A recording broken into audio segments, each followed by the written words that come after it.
Welcome back to the House Environment Committee. We're going to continue walking through H 928 with a different legislative council. Good afternoon, this is Mike O'Grady. I have draft 6.1. Do you have draft 6.1? No. So I'm gonna start with section 5. As I think most of you know, over the past few years, the state has been regulating PFAS in certain consumer products on a kind of year-to-year consumer product to consumer product basis.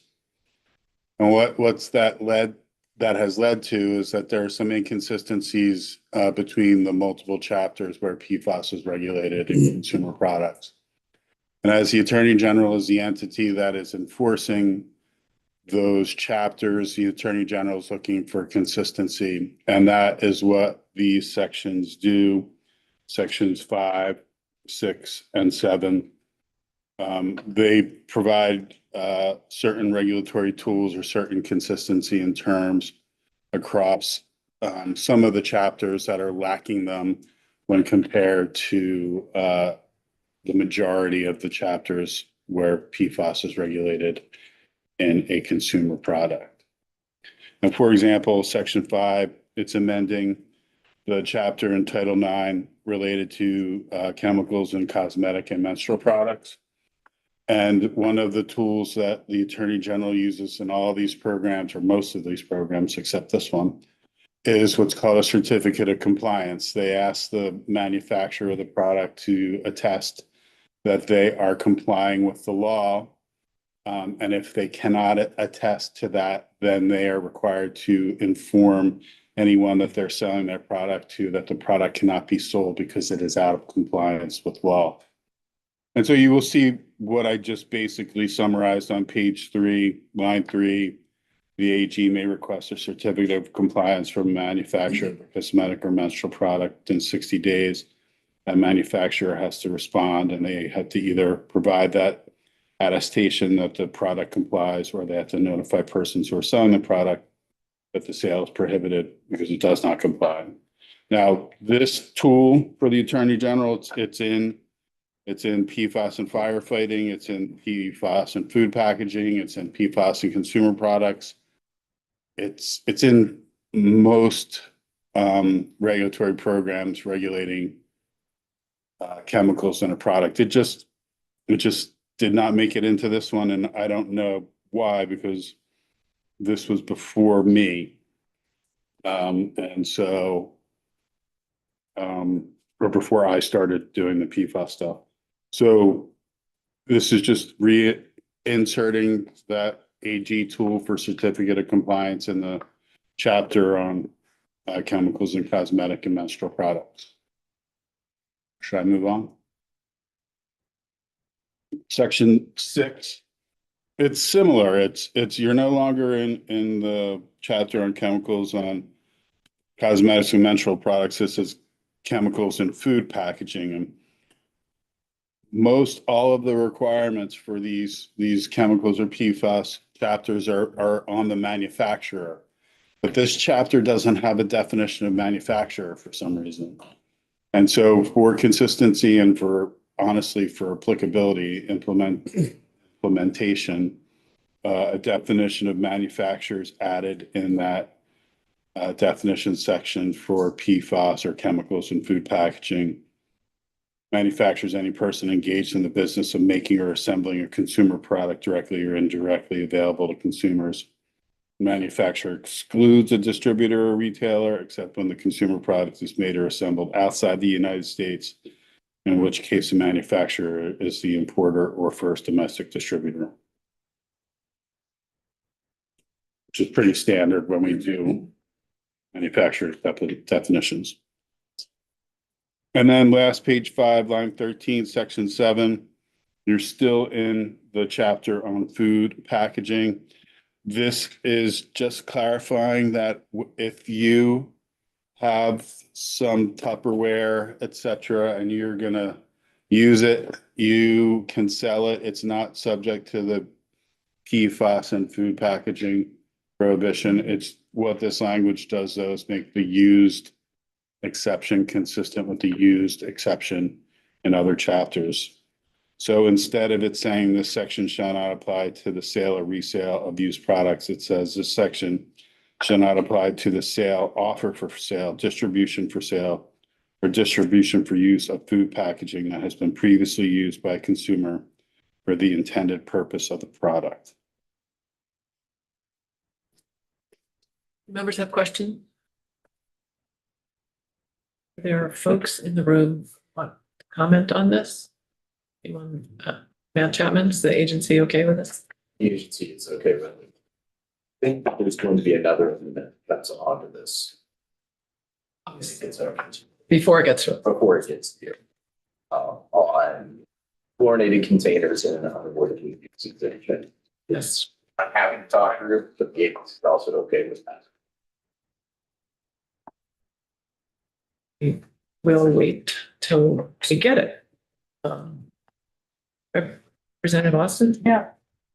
I don't know if this makes any sense to you, but when it says manufacturer, what I understand now is that products go back and forth, like even worldwide. You know, we'll manufacture something here and then send it to another country. Comes back, it might go to another country. Does that change in terms of who the manufacturer is? Or does the main manufacturer, the distributor, have to list all those manufacturers that are also working on the product? So it's a little bit of everything you just said. So if it's assembled here and then distributed for sale, offer for sale, distribution here, whoever assembled it is going to be the manufacturer. If it's assembled abroad and then exported from wherever the country was assembled, that importer or that first distributor is the one that's going. Now, if it somehow gets sent, it gets assembled here and then gets sent to another country and something else is done to it, and then it's sent back, it's still that first entity that assembled.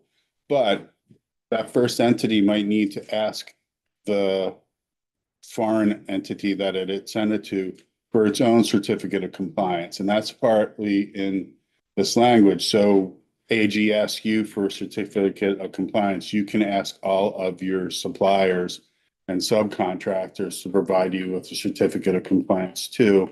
So, and then you can rely on that. That it says that you can rely on that certificate of compliance from your contractors and suppliers, because that's how the law works. Thank you. Others have questions? Okay, thank you. So should I move on to 9:15? Please. So you have one of my longest side-by-sides in front of you. It's like 42 pages long. But I do think this is a really good way to look at the differences between the two acts, especially with regard to some of the components of the plan.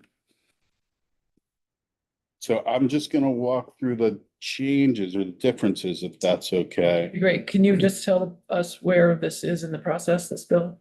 It is in Senate Finance and it is not scheduled to be taken up until Friday. Friday. It's scheduled for Friday though. Okay, great, thanks. So the first few pages relate to the definition sections, the first 3.5 sections. And many of these were added to address ambiguity about terms that were already used. For example, the term dealer is used in the current law, but it's not defined anywhere as to what a dealer is. So that was added on page 1. A dealer means any person, including any operator of the vending machine or retailer, who engages in the sale of beverages and beverage containers to consumers in the States.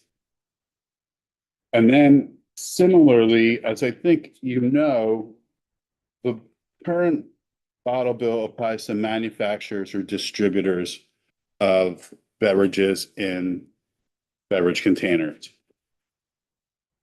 But in the testimony that the Senate Natural Resources Committee received, there were multiple examples of distribution systems where it was unclear who would be subject to the law and who would escape because of the distribution system that was being used by a manufacturer. To address that concern and to kind of take away the ambiguity of who is it, on recommendation of A&R, we took a definition that's already in this chapter. It's in the section on the sheets. It's on the abandoned beverage container section. It's called the deposit initiator, and it's the first person that collects the redemption value, the refund from the consumer. That first person that collects that deposit, they become the one that's subject to the requirements of the bill. And it makes sense because they're the ones that can redeem that nickel to the retailer and then the retailer to the consumer. So we move that definition of deposit initiator out of the sheet section into the section that provides definitions for the chapter as a whole. So the deposit initiator is the first distributor or manufacturer to collect a deposit on a beverage container sold to any person within the state. If no person initiates a deposit, the first distributor in the state shall be the deposit initiator. So sometimes they're not collecting the deposit. And if that's the case, it's the first distributor of that product. Sorry, did I miss you covering the dealer? I just went through dealer, didn't I? I guess I missed it.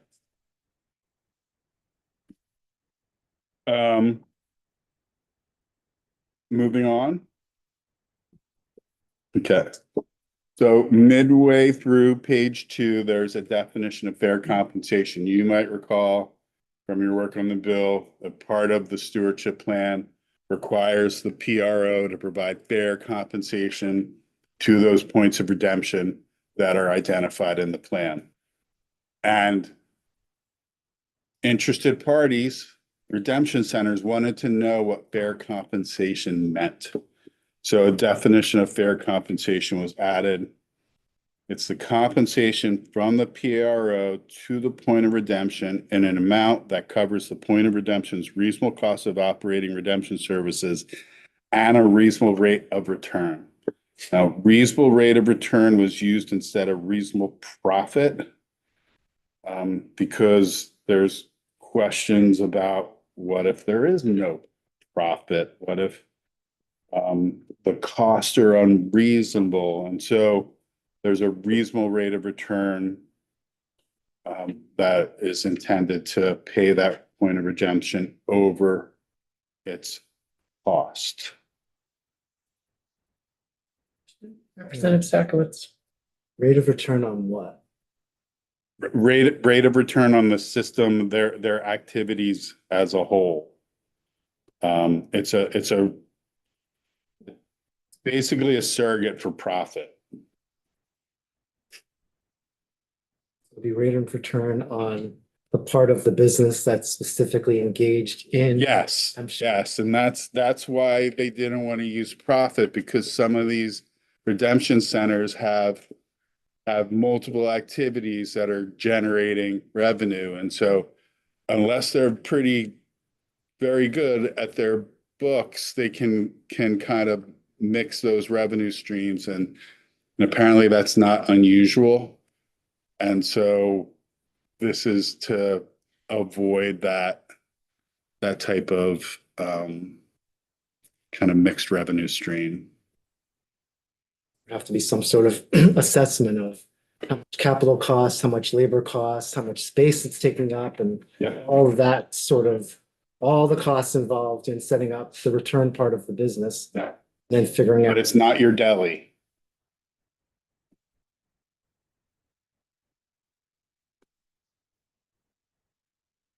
Should I move on? The definition of mixed wine drink is the definition that's in current law. It's not changing, it's just being reordered. Point of redemption, this is to clarify who actually is the location for redemption under the plan. It's the location included in the plan that redeems beverage containers under the chapter. It includes manually sorting containers, mechanically sorting containers, and bag drops. Then there's a point of redemption with immediate return of deposit. It's those points of redemption that immediately provide a person with a deposit when a beverage container is presented for redemption. You might recall that that immediate return is a requirement in the convenience of collection components of the plan. Moving down on that page, you get the redemption rate.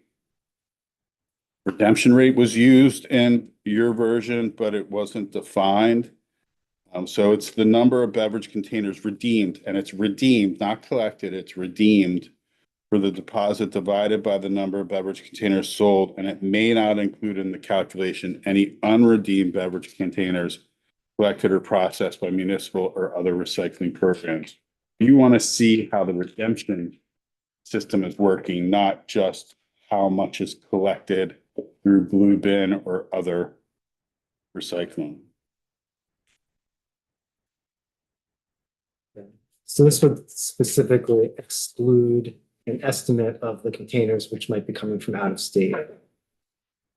So you will see later on that one of the changes is that redemption, point of redemption is authorized to refuse the redemption of containers when it is known that the container originated in another state. And so hopefully that will allow for reduction of the number of containers that are brought in from out of state, but it's not going to address all of them. And it's going to be, I mean, I don't know the UPC coding system well enough to know if it can identify the state of the origin for original sale. I don't know that. So I don't know if I think you'll get better numbers, but I don't think you'll have entirely accurate numbers.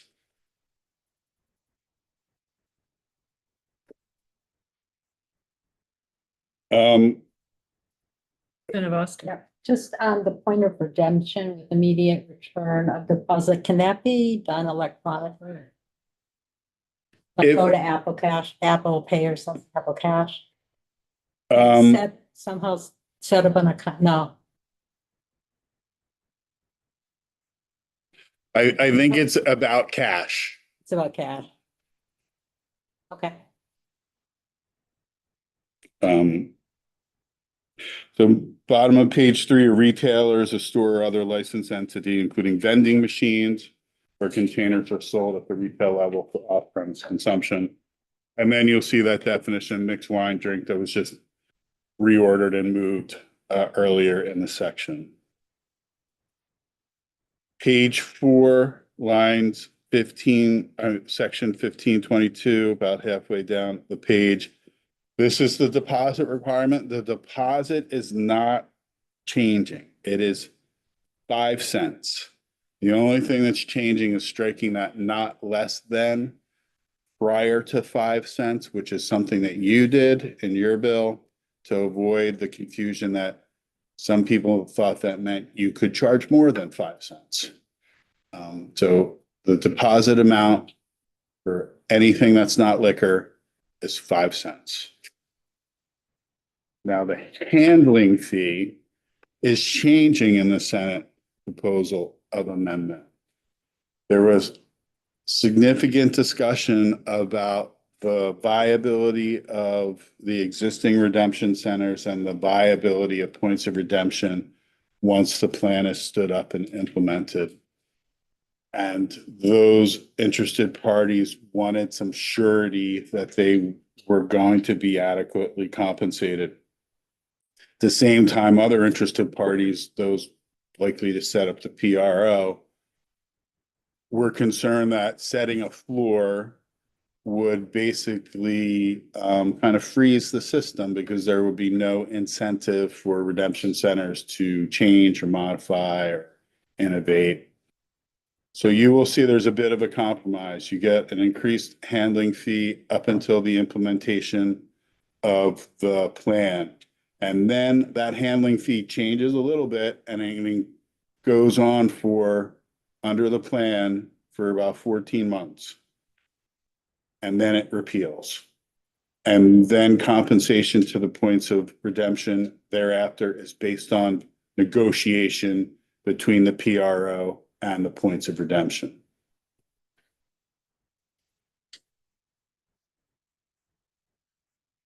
So let's talk about the handling fee for commingled increases from 3.5 cents to 4.5 cents. And for not commingled, it increases from 4 to 5, which is the same amount you had. And then there's it's a similar statement than that you had, but it's a little bit more fleshed out, beginning March 1, 2029, which is the date the plan starts under the Senate proposal. March 1, 2029 is when the plan is supposed to be implemented. A retailer or person operating a redemption center shall be reimbursed for beverage containers that are covered by the stewardship plan under that chapter's fair compensation requirements. Those fair compensation requirements for 14 months include a handling fee. And then that handling fee goes away, and we'll look at that in however long it takes to get there. Representative Zakowicz. What kind of testimony was taken, if any, that pegged 4.5 cents as the right number to go to from here? They took a lot of testimony from redemption centers about the viability of their business, about their ability to stay in business at the current handling fee, and what they needed in order to survive. And out of those conversations came the 4.5 cents. Was it more of like a qualitative kind of conversation, or was it more like real? I was not there for the testimony of all of the redemption centers or any of the witnesses, frankly. But I did not see any type of analysis of how that would qualitatively affect their businesses. Representative North. Did GFO provide any kind of analysis, financial analysis on this? There is a fiscal note, but how it will benefit the redemption centers is not identified in that, with some sort of average annual increase because they are so varied in the way they operate, and it would have required a lot of work. I don't think they have that capacity.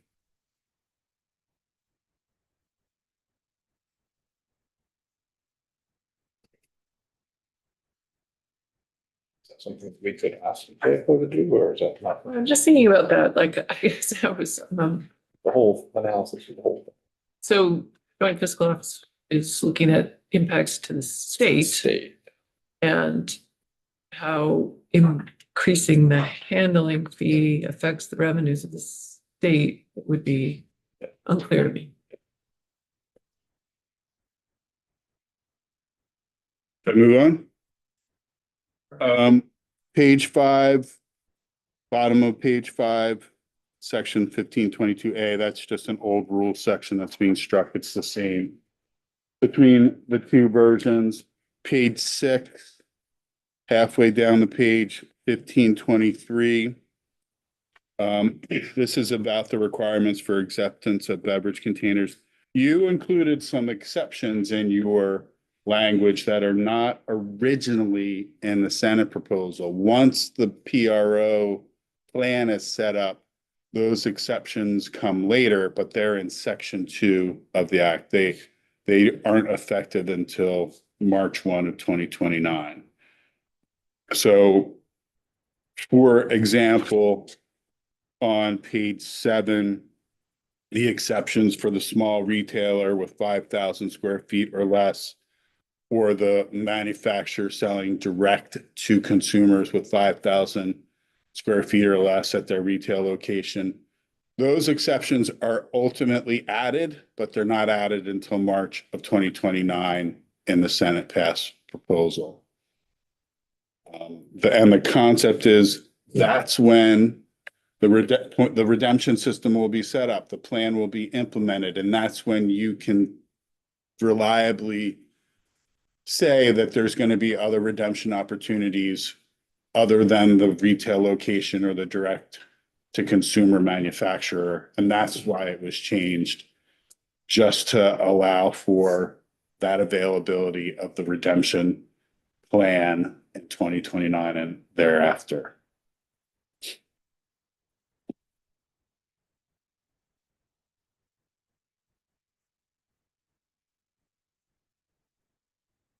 So should I move on?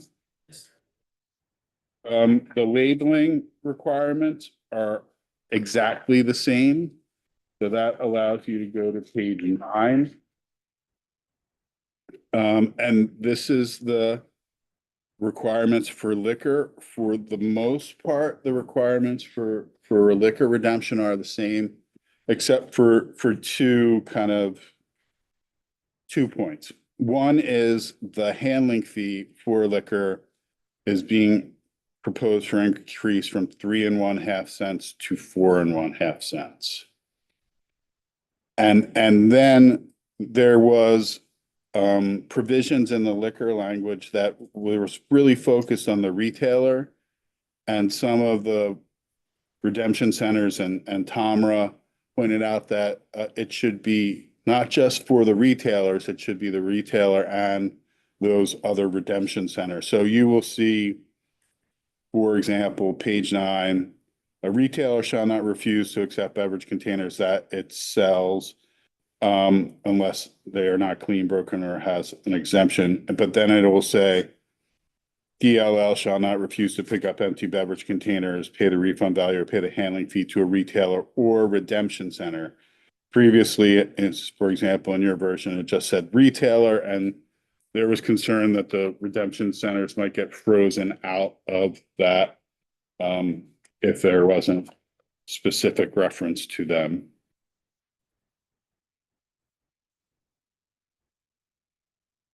Page 10, that difference, the point of collection and the point of redemption, that's me.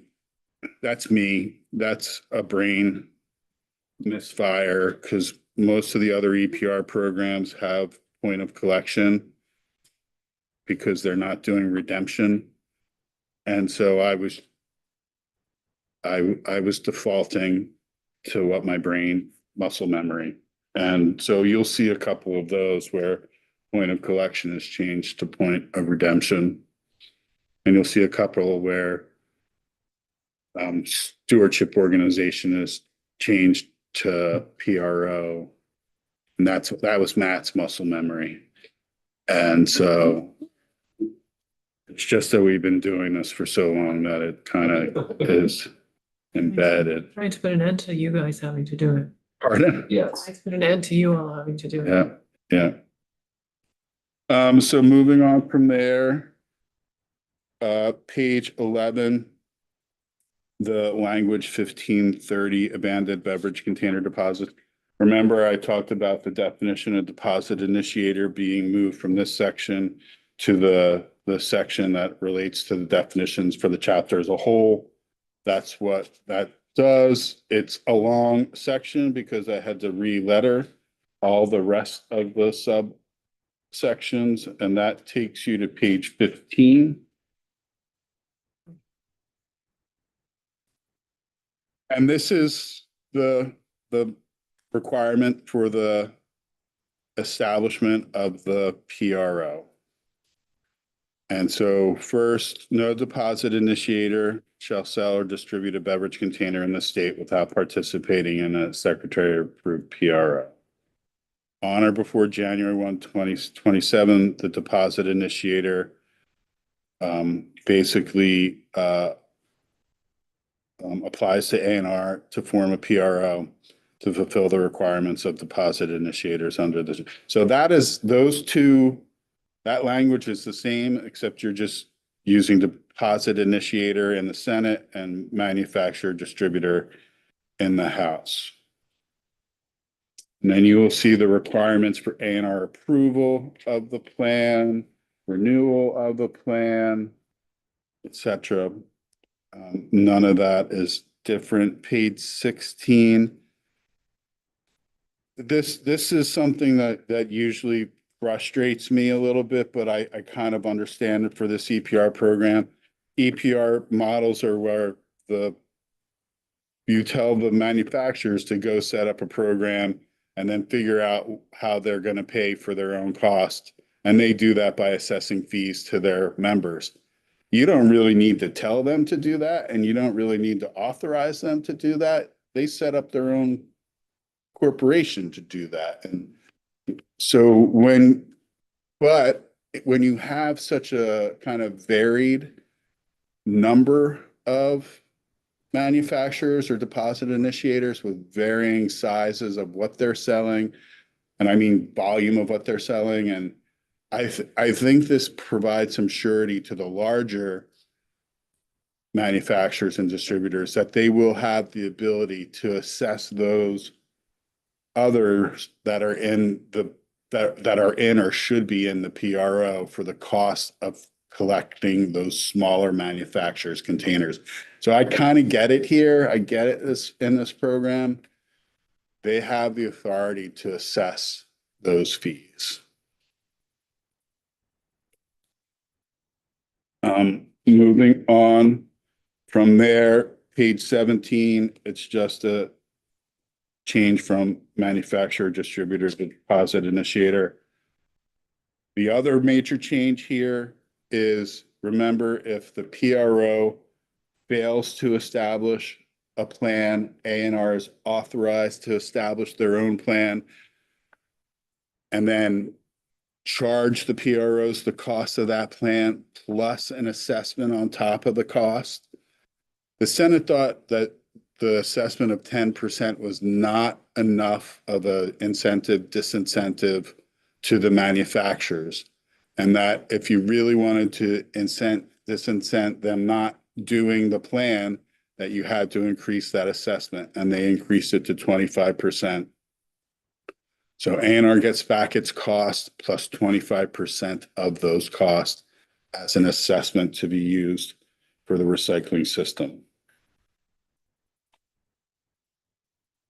Moving on from there, you get into the minimum requirements for the stewardship plan. That starts on page 18, but really the changes or the differences are on page 19. The first is in the convenience of collection. You may recall that there needs to be at least 3 points of redemption per county, one of which provides immediate return. There also needs to be at least 1 point of redemption per municipality with a population of 7,000 or more. The Senate committee really kind of got bogged down on that last phrase, unless a waiver is granted by the secretary. They were like, what does that, unless a waiver of what is granted by the secretary? Then it was determined that it was unless a waiver of immediate return is granted by the secretary. Well, they didn't like that. So they wanted, unless the secretary determines that requiring an immediate return of deposit would create an impediment to effective redemption under the plan. So you still have to have a point of redemption in a town of 7,000 or more. It's still initially supposed to start with immediate return of deposit, but if A&R determines that it's going to somehow impede the collection system, redemption system, they can waive it. I'm sorry, at this time of year, I get these allergies that make me off, I'm sorry.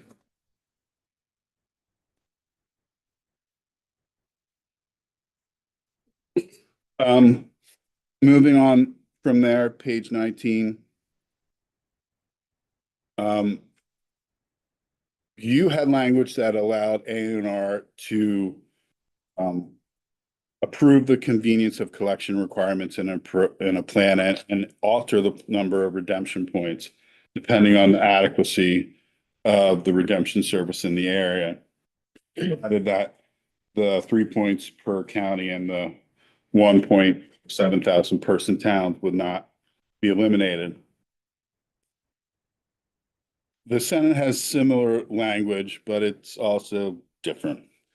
The PRO may propose in its plan to remove retail redemption locations. When proposing to remove them, the PRO shall document how the location is adequately served by other points of redemption.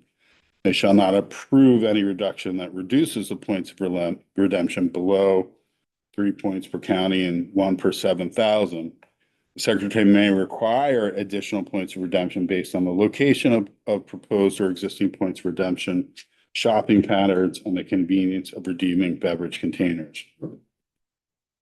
So in a place where there is multiple redemption opportunities right now, you might see, because of shopping patterns, because of availability, because of just the implementation of the system, that there might be reduced points of redemption there. But if there aren't other alternatives, you're not going to see reduction in points of redemption there unless there is that determination that the location is adequately served by other redemption points. Representative Sackers. So some redemption points will be put in place by the PRO under this bill, but there could be other redemption operators as well who are independently taking in containers. Is that true? And they would work with the PRO, but they wouldn't necessarily be controlled by the PRO. They wouldn't be stood up by the PRO. Well, they wouldn't be stood up by the PRO. I mean, your bill, both versions of the bill basically require the PRO in implementing a plan to use the existing infrastructure network to the extent possible. But I'm not really sure who would be doing redemption that's not part of the PRO. Remember, the handling fee goes away about 14 months into the PRO. Why would you do redemption if you weren't part of the PRO? You're not getting paid for that anymore. Yeah, I'm trying to wrap my mind around maybe for instance, there's an existing redemption center and the PRO goes through and does its thing and sets up other ones. It seems like what this is allowing is for the PRO to have the flexibility to say, actually, we don't need this one or this one anymore, so we're gonna take them out. But maybe the redemption center would prefer to keep redeeming containers. And so this would seem to allow them to be sort of overruled. I think I don't envision the PRO going out and building like brand new redemption centers across the state. I think they will rely on the infrastructure that's already there. Why build a building when there's a building already there? What you're gonna probably see some tension on is the compensation that the PRO and the points of redemption ultimately need to reach once the handling fee goes away. Because that will probably require some, hey, what are your costs? What do we think your reasonable costs are? We don't think it's reasonable for you to be operating a redemption center in Springfield and then drive to Rutland every day to do collection from somewhere. Like I think that's the type of thing that there will be tension, and what's built into this version is a dispute resolution process. So that if there is dispute about compensation agreements, that there will be dispute resolution used as a remedy. This seems to be saying that they can close certain locations. Sounds like maybe Mr. Chapman. Oh, yeah, has- yeah. So for the record, Matt Chapman, Director of the Waste Management Division. So to a large degree, this section was added in to deal with retail redemption. So you remember every store with greater than 5,000 feet needs to basically offer redemption services. That's likely going to be required or take place through automation, reverse vending machines, whatever.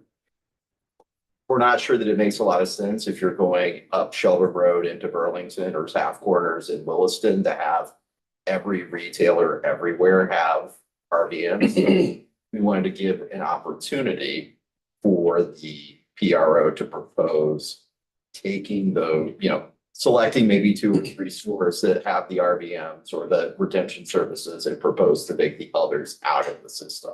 So that's primarily what this provision is for. There's also situations where we have 3 redemption centers literally within walking distance of each other. I think we're going to have a conversation about whether that makes sense in light of the totality of the system. Where do we have that? Swan, of all places. It's just one place. And that's the one that is always, there are other places, I think, where we have a large number of redemption centers based on population, but that's the one that is kind of disproportionate. And I guess, again, the concerns about cost often relate to the ability to have throughput. And if you have a whole bunch of redemption centers in a very tight geographic area, the redemption centers will lose money on the work that they're doing.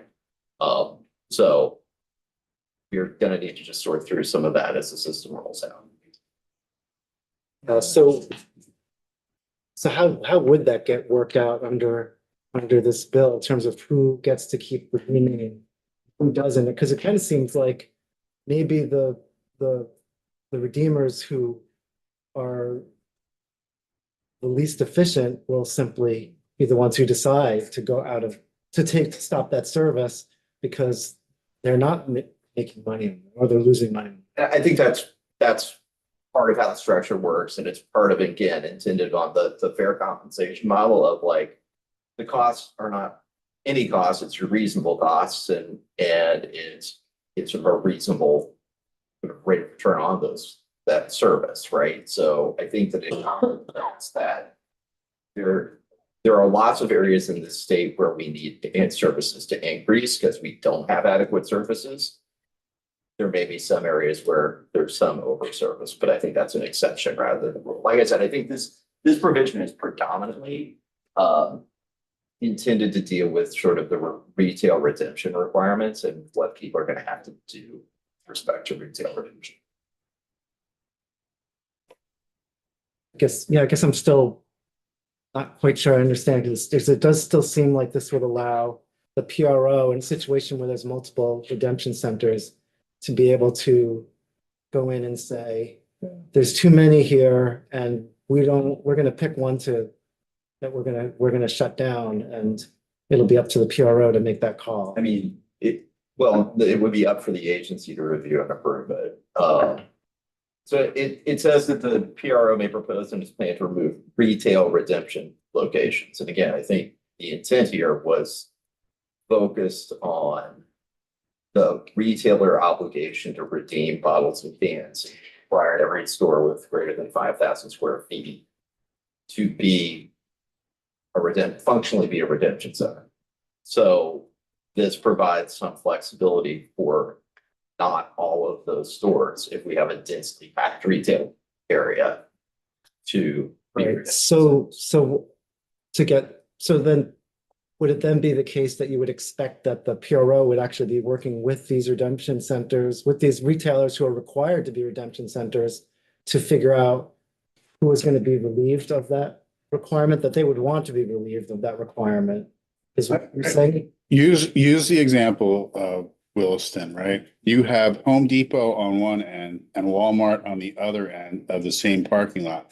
They both sell beverage containers that are subject to the redemptions. They are both 5,000 square feet or more. Who's taking their beverage containers to Home Depot, right? You're probably going to take them to Walmart. And in that case, you can get that. Home Depot can seek a waiver from being a point of redemption. So the expectation is that the initiator to being allowed to opt out is going to come from the retailers, not from the PRO. So my- Just approve it. Sure. In my experience in working with the bottle bill, there's not a bunch of retailers raising their arms, really wanting to be a redemption center. In fact, generally speaking, it's quite the opposite. Part of the reason our system struggles so much is because of a lack of retailer compliance with the redemption requirement. We're transitioning, right? And saying, okay, if you're a big retailer, you have to now take containers back. But we're also saying, again, I think Mike's example is a good example. You've got Home Depot, Hannaford's, Walmart. There's a bunch of stores right in that location. Do we really want to spend a lot of money making sure that every one of them has a $40,000 to $60,000 piece of equipment in them? And is that good? Is that good for the system, right? And so I think, again, it gives flexibility within the plan to allow the PRO to look at sort of the coverage and distribution in that area and make a recommendation to the agency on what makes sense in light of how people shop and how the area is served. And that all makes sense. My concern is just that the retailers who are going to be opted out of this are ones that's what their desire would be, but it's. I will just say my Sounding like that my is- experience is that's a rare occasion. I mean, certainly there are people who are in the redemption business, right? Like who actually make that a core component of their work. That is not what this is intended to cover. This is intended to cover basically your Walmarts, your Dollar Generals, all of these sorts of stores that have 5,000. They're primarily a retail location, but are legally obligated to take containers back. Thank you. Representative North. I think another aspect of that is covered earlier on page 16 and the changes there where the deposit initiators are part of the PRO and have to pay into it. And if they don't, they can be removed from it. So, I mean, and if they're removed from it, then they can't be a deposit initiator anymore. We can't sell their beverages. So they can't sell their beverages, right? So they got to get an agreement one way or the other. They got to get an agreement like, okay, we still want to sell bottles, but we're not going to be, so you got to give us a waiver for that, or we're just not going to sell the deposit containers anymore. I think the two changes work together, maybe. I don't know, is that the way you look at it, Matt? I mean, again, I think this is really about collection and sort of collection services, right? And whether retailers have to play in that space. I mean, and I think well, they're part of the PR. Or members. well, some retailers maybe, right? Like, so there are some retailers, and I'll pick on Hannaford's or Walmart, right? Like they have their own store beverage brands, and so they will be a deposit initiator. So there's like, versus, but again, this is really about where you take containers back and whether there can be a waiver from that take back locational requirement as a part of the plan. And giving the PRO some flexibility in how basically geographically things. And then the flip side of it is giving the agency some authority to basically say, these areas are underserved, there needs to be additional redemption in these areas. You need to find locations and ensure that there's adequate services here.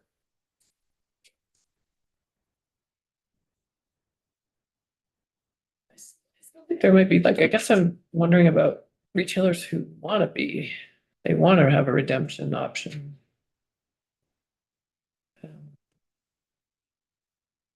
Again, you start with the existing infrastructure. And you determine the efficiency and the duplication of services and where there's absence or need. And it's not gonna look 100% the same as what it did before, and I don't think you want it to look like 100% what it. Why make the entity, the PRO, pick up redemption from the 15 places on Shelburne Road? You know, the efficiency of that, the transportation costs, the climate change impact. And they can just go to like 4 of them. And I do think you will see, I think you will see variation, but at the same time, like, what's the town in the Northeast Kingdom that doesn't have one?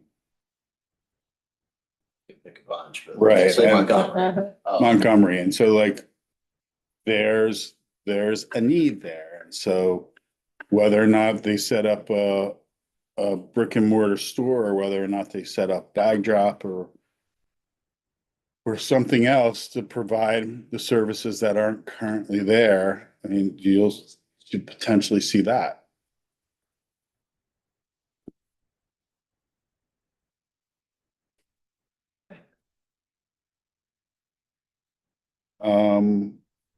One of the things to realize, page 19, the PRO in meeting its convenience of collection requirements for counties and 7,000, really just for counties, cannot use only single feed reverse vending machines or only mobile points of redemption.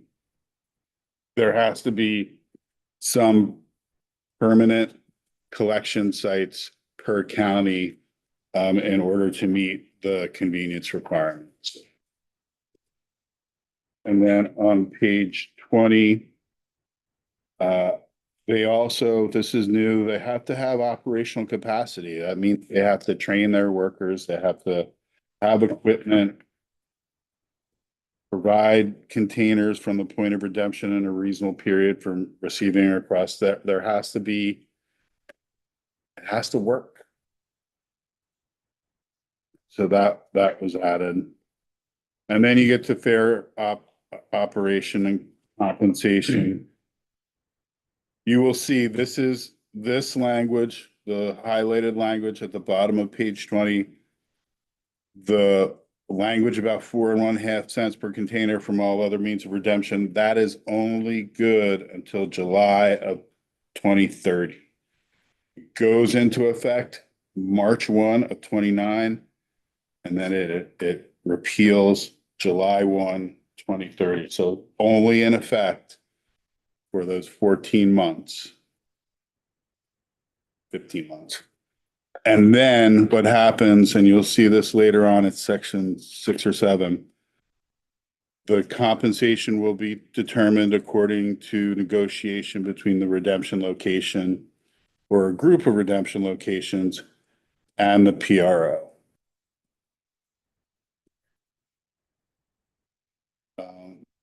Moving on from there, page 21, about midway down, subdivision F, I referenced this earlier. There's now going to be required dispute resolution if there's dispute between the PRO and the point of redemption regarding the fair compensation, separate compensation agreement. And then page 21, subdivision G, in order to determine how compensation is working 2.5 years within to the plan, the PRO has to submit a report on fair compensation to A&R to describe how the PRO has adjusted compensation for points of redemption or document why such an adjustment is not necessary. Then on page 22, there are there's a redemption center in Massachusetts that isn't paying the 5 cent deposit. They're paying like 4 cents. And so it's against the law. But the committee downstairs wanted to be clear that the PRO or point of redemption operating under the plan shall pay a person presenting a beverage container the refund value of that beverage container. Sounds like an interesting rabbit hole. Why would people take their bottles back to that redemption center? I do not know. And because you read the media reports, and it's like, they're ripping me off. Right?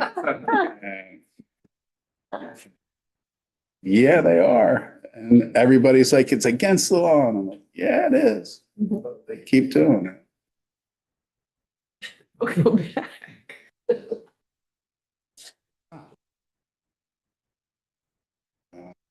Gotta drive 10 miles. Is it gonna cost them more to Right, get rid of that's what I them? was thinking. And so people don't think of that. 460. Moving down on that page 22. There's some basically collection and location standards that were added. It has to be open and accepting beverage containers. Case of a fixed point, at least 35 hours per week and 6 consecutive hours on Saturday. And for mobile points of redemption, at least 15 hours a week, at least 4 consecutive hours on Saturday.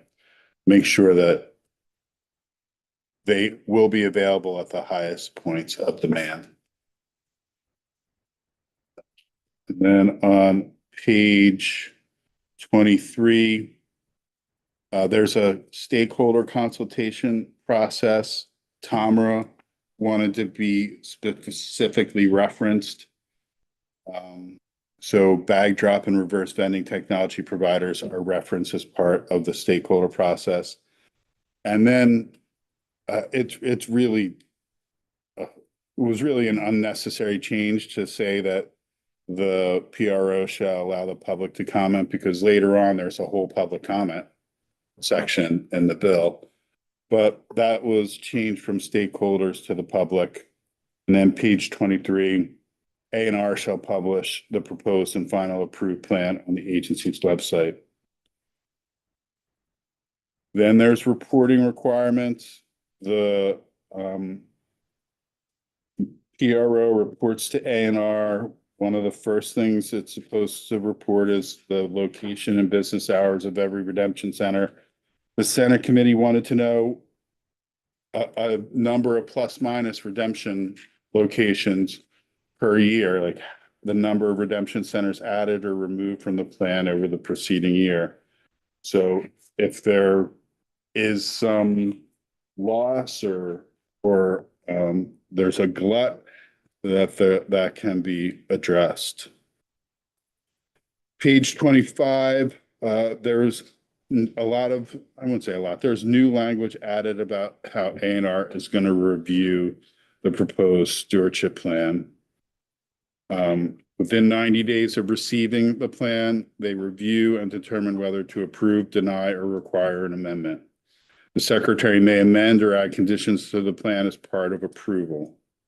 If the plan is denied, the secretary provides a basis for denial. The PRO has 60 days to submit a revised plan. And at least 6 months prior to expiration of the plan, the PRO has to submit a request for renewal. And the renewal has to address all the elements in the original plan. And the secretary issues a final determination on application for renewal, not later than 90 days before the expiration of the plan. Basically, A&R has 3 months to review a plan before they issue a renewal or a denial.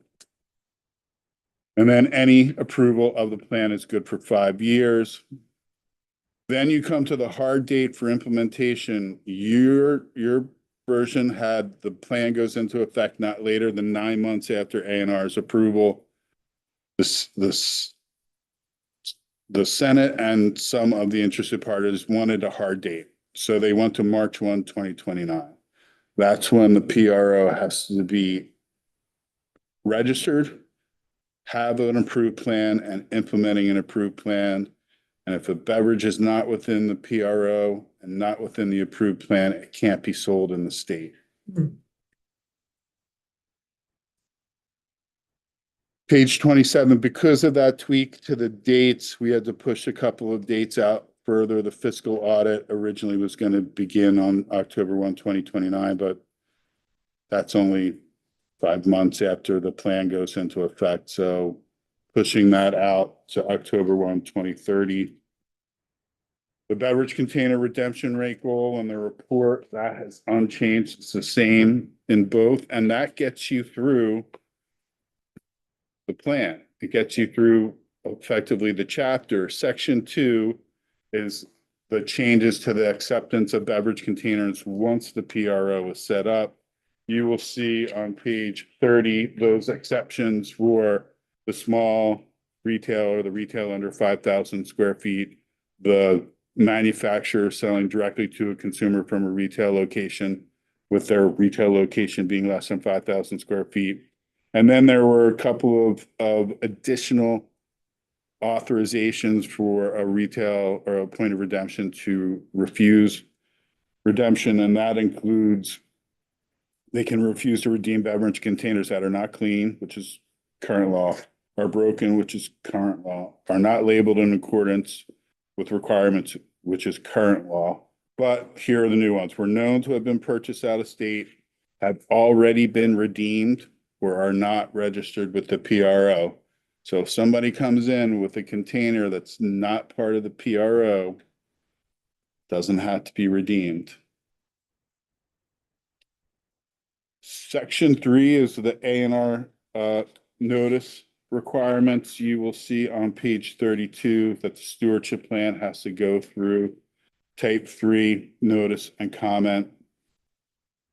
Which is Go pretty, back to the previous, how will people know if the bottle was from a non-redemption state or from out of state? well, I think the first threshold is UPC and barcode, right? And so if it doesn't have a UPC or barcode on it, it's not going to be redeemed. It's not part of the system because everything that's in the system has to have a UPC and a barcode. And that goes into effect in 2027. So you will have effectively 2.5 years where UPC and barcode will need to be on every container that's sold in the state. And if it's not, they're not going to be part of the PRO. What we've seen in the past, we've even seen cideries putting Vermont deposits on when we don't collect them here. Like, we've seen pretty wacky things out there. Like, I'm guessing they're gonna have to put the UPC codes on all of the. I mean, I don't know. You and I have had that conversation about the ciders and like, I think one has malt in it, and because one has malt in it, it's now no longer wine, and it becomes effectively a malt beverage, which is subject to the system. I don't know why they would label the rest of them. I guess I'm just saying, I think to comply in Vermont, they're gonna do this all over. So they're not, I don't know how we're gonna sort them out, or how anyone would know.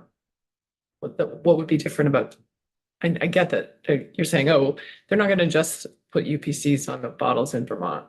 Is that what you're anticipating? I mean, I doubt they're just gonna put them on just for Vermont, but I think most of the big distributors are regional distributors. And so they will be putting that UPC on for regional distribution. This goes back to, I can't remember who asked it, maybe Representative Sackwitz, how to determine what's from out of state and what's from in-state. I mean, we already redeem more than we sell. Right. Yeah, but- I mean, I think the intention of this is that if you're in Putney and there's a box truck that drives up with City of blank, New Hampshire, right? It gives you the opportunity to tell them very clearly that you can't accept those containers. They don't have that now. There is some hesitance by some to do that right now. Whether that's because they're perfectly happy putting those containers in the system and reaping the money from them, or whether it's because they don't feel like they have the authority. This clears up the authority issue. It also gives the PRO the ability to try and do some work to prevent and manage fraud. So I mean, I think it's fair to say that it is difficult to root fraud out of the system. Because we have a state without a bottle bill next door to us.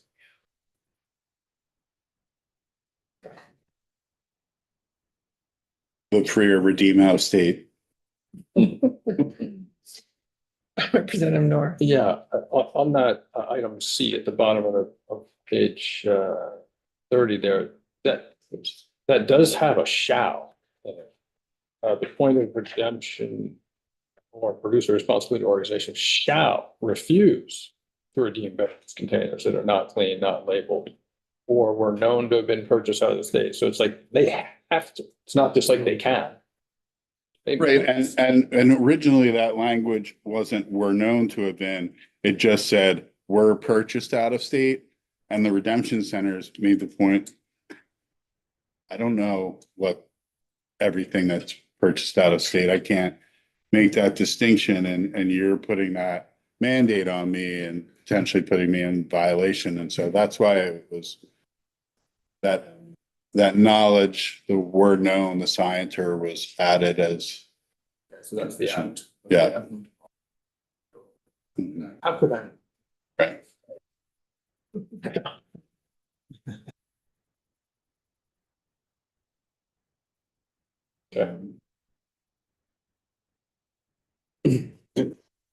I'm just gonna mention it because it's pretty big part of the bill, but it's the same. It's the money from the Clean Water Fund is the same. Same source, same amount, same timing. No changes. There were changes if they went back to the beginning, but. Hopeful that there'd be more pages like that in your side by. The waste management assistance, largely the same, except on page 36 in the implementation grant. The big change here is limiting the grants in fiscal year to not more than $1 million, in fiscal year 21, not more than $1 million, 2032, not more than 750. It's the same as it just trues up those grant amounts to the amount of transfer from the Clean Water Fund. Because there's, remember, this is in the solid waste management assistance account, which has more money and which your municipal swimmies defend with like pitchforks and machetes. If you try to take any money out of it that they think that they deserve. And so that is like, this is to give them surety that there's not money coming out of that account that's more than what was put in for this purpose.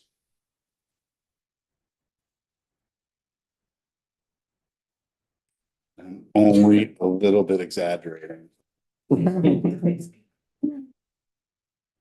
Page 37 is an A&R report on the status of implementation of the plan. The Senate wanted to know kind of like pretty soon after startup, what the fair compensation looked like, what modernization looked like. And so page 37, you'll see there's the status report. What is the convenience of collection for consumers and fair compensation for points of redemption? And sub 2 there, what has been updated or plans to implement updated to modernize the redemption services and improve convenience and efficiency of redemption. And then any other information that the secretary deems relevant to implementation of the plan. And then on page 38, Sorry, I have a question. So section 5. Did they keep it the same or take it out? no, they took it out. They took it out and it was determined that there's all this reporting as part of the plan already. That this was partly, if not entirely duplicative of what they're gonna have to report underneath the PRO. I mean, basically, this reporting requirement was a part of H-158 back in when we had H-158. Didn't spend much time on it when we were in the city. You know, sort of events have moved on. This was intended to give us the ability to require actual, like, to basically have the same recycling and materials data for bottled material that we have for recycling material data. I know so much more about what we collect and where it goes and what it gets used for with recycling material as opposed to bottled material. So we now have that. We basically use some of our own internal authority within the agency to require Tomra to do all of this reporting. This became unnecessary. That's fine. I guess I'm just curious, Michael, why you don't have it, show it struck, and then why do you have a section 6? Why wouldn't their section 6 be section 5? It's like, Their section 5 is the Waste Management Assistance Fund. Because they added a section that you didn't have, a section 2 on the future acceptance of beverage containers. So which pushed all of their sections back one. And I don't have it struck because I'm comparing what's in your bill versus what's in their bill. They did a strike call, and so your section 5 disappeared. anything else disappear that we don't know about? Not fully. Some of the, and you can see right. No, we just walked through it. Never mind. Right.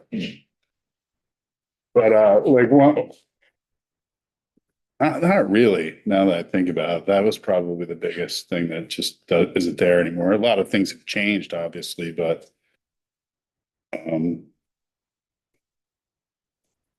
section 8 are the repeals.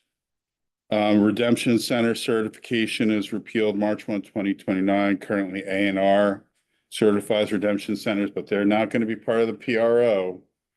A&R is going to say the PRO is going to approve them for purposes of participating in the PRO. And then in section 5, 10 VSA 6618, those are the implementation grants. They repeal on October 1, 2033. Similar to the redemption centers, beverage registration currently right now is done with A&R. But in order to be part of the PRO, which means in order to sell, you have to register with the PRO beginning in 2027. So A&R beverage registration is repealed once the stewardship plan is implemented. That is the end of the beverage container PRO requirements, except for the effective date. There are several sections related to the Household Hazardous Products Extended Producer Responsibility Program. Yeah, so do folks want to walk through those now, or Michael, if we have you in the morning on amendments, we could do that after that. Whatever you want to do. Sure, I've already put you half to sleep, so. It's not you, it's kind of one. What if folks' preference, are you available? Tomorrow, yeah, I think I'm already scheduled. Yeah, you're scheduled for 9, but are you scheduled after? Can we? I believe I'm available.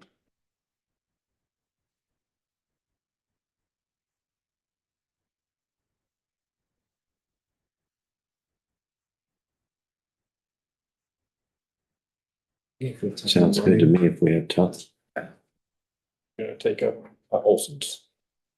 Yeah, we're gonna do that at 9.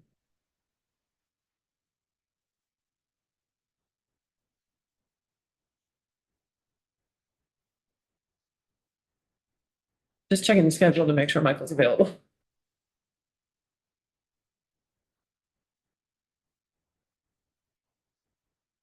You have a question? Okay, what's your question? I know that, I saw there was a public comment section, but I'm wondering, is there public information requirement? And I might have missed it, because but in terms of educating the public about these changes. So there's a couple of components. The plan itself has to have an education component in it to provide notice to the public of where redemption is and what can be redeemed. In addition, when the plan is up for approval and renewal, it has to go through one of A&R's default notice and comment procedures. And then there's also a requirement that the PRO consult with stakeholders regarding a proposed plan or renewal of a plan.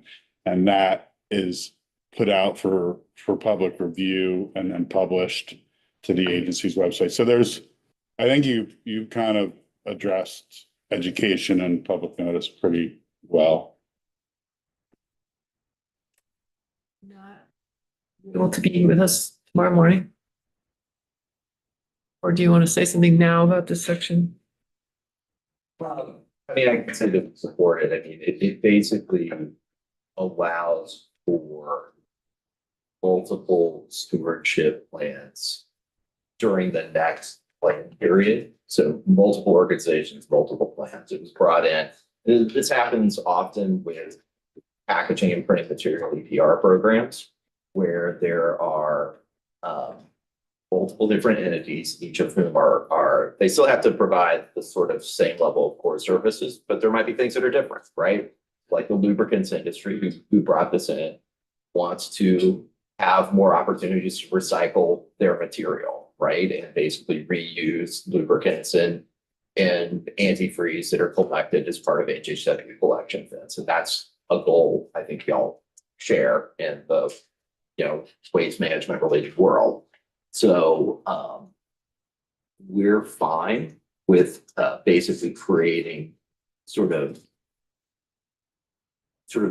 unique plans that would still offer the same level of collection services. And at the end of the day, they basically are compensating SWMEs for the collection, though there may be specific elements that the SWMEs need to meet in order to be compensated by those particular planning requirements. And and that's what's in here right now. That is what's in there. That is Just the lubricants piece. Well, it's general. It's general in its scope, because it would not surprise me at all if there are other, and this is pretty common with complex EPR programs. And again, like packaging and printed material EPR programs, where you collect, and I'll just use that as an example, right? You collect all the packaging and printed material, but you may have different trade associations or stewardship organizations who are basically implementing it sort of through different plans processes. It's pretty common. It's something that the agency's comfortable with as far as an implementation process. And I don't think it will have a meaningful difference to Vermont sort of consumers as they interface with the collection process. It doesn't undermine the underlying household hazardous waste collection. I don't believe so. Did anyone else want to represent representatives from there want to speak?